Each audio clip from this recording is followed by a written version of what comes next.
marquer la petite transition qui nous permet d'avoir la chronique de la semaine. On va faire un tour de l'actualité avec Valdez Photo. Et c'est juste maintenant, et c'est tout de suite. On est... Bien sûr. Et c'est tout de suite, les amis, c'est parti.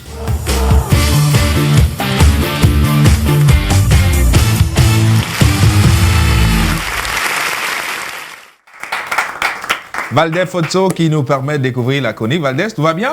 Tout va très bien, merci. Vous avez fouillé pour nous, fouillé partout, là où la main passe et ne repasse. Oui, j'ai fouillé. J'espère que les tours de magie n'ont pas fait disparaître quelques éléments dans mon cerveau. J'espère que votre main aussi n'est pas passée n'importe où. Hein? Non, tout ce qui est partout. D'accord. Alors, chers téléspectateurs, vous faites bien de regarder cette rubrique.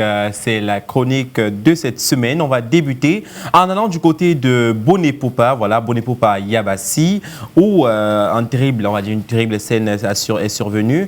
La route Bonepopa-Yabassi a récemment été achevée, a connu un effondrement partiel ce mercredi 14 août 2024 aux alentours de 4h30 à Babouté. C'est un quartier de Bonepopa 2. D'après les témoignages, un pick-up appartenant à la mairie de Yabassi a été englouti lors de cet incident. Cette route longue de 51,3 km fait partie du réseau régional. Selon le ministre des Travaux publics, les travaux réalisés par l'entreprise camerounaise Bunz, basée à Yaoundé, ont coûté environ 39 milliards de francs CFA. Très grosse perte, n'est-ce pas? Alors, on va poursuivre en parlant également de politique. On va voir le président Maurice Kamto, le président du Parti pour la Renaissance du Cameroun, c'est le MRC, voilà.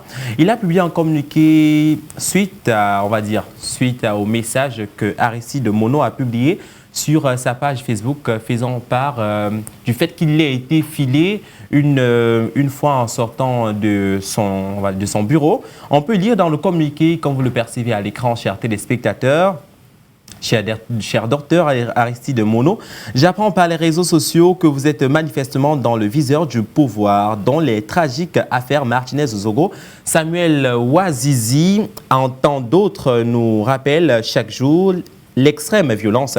Face à cette situation, je voudrais vous témoigner mon soutien que partagent, j'en suis convaincu, tous les démocrates du Cameroun dont vous êtes illustrés comme un des vaillants porte-attendard. Quelle que soit la longueur de la nuit, le jour finira par se lever sur notre pays pour que vive l'état de droit, la liberté d'expression, respectueusement de la loi, le droit à la contradiction d'idées. Il se lèvera très bientôt en 2025. Restez forts. Tous les Camerounais, quelle que soit leur chapelle politique, sont témoins des menaces dont vous faites l'objet en raison de votre choix courageux de contribuer de vos compatriotes, en particulier d'une jeunesse qui étouffe dans un système politique dépassé et insouciant qui préfère s'engager dans une fuite en avant. Fait à Yaoundé le 18 août 2024, Maurice Kamto, président national du Mouvement pour la Renaissance du Cameroun. On poursuit en parlant également de l'actrice camerounaise Mamiton, qui a été victime d'un AVC samedi dernier lors du mariage civil de l'une de ses filles.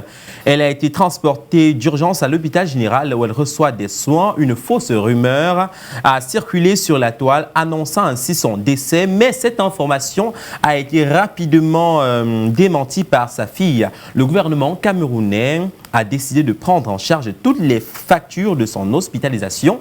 Cela est perceptible dans un communiqué du directeur général de l'hôpital général. On peut lire ensemble.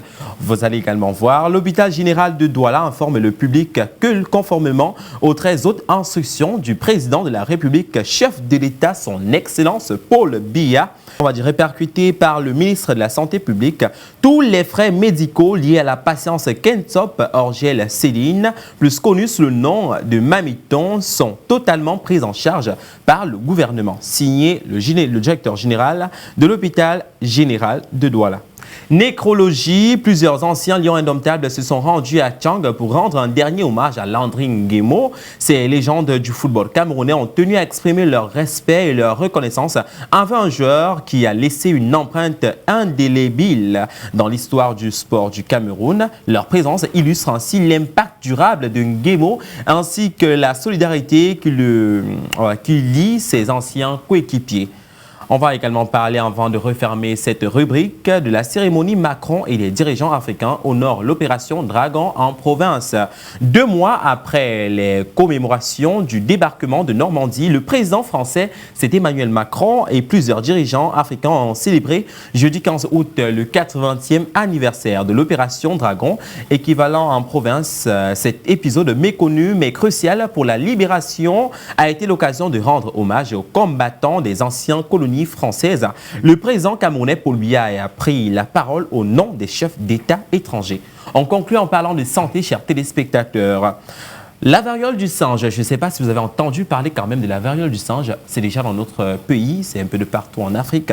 Parlons du cas du Cameroun. La variole du singe déclarée urgence de santé publique portée continentale ce 13 août 2024. C'est dans un communiqué du ministre de la Santé publique, le docteur Manaouda Malachi, c'est un cas confirmé au Cameroun avec 2 décès. C'est tout pour l'actualité politique ou bien pour la chronique de ce jour. Émiran Biasso. Merci beaucoup Valdez, qu'on applaudit très très fort.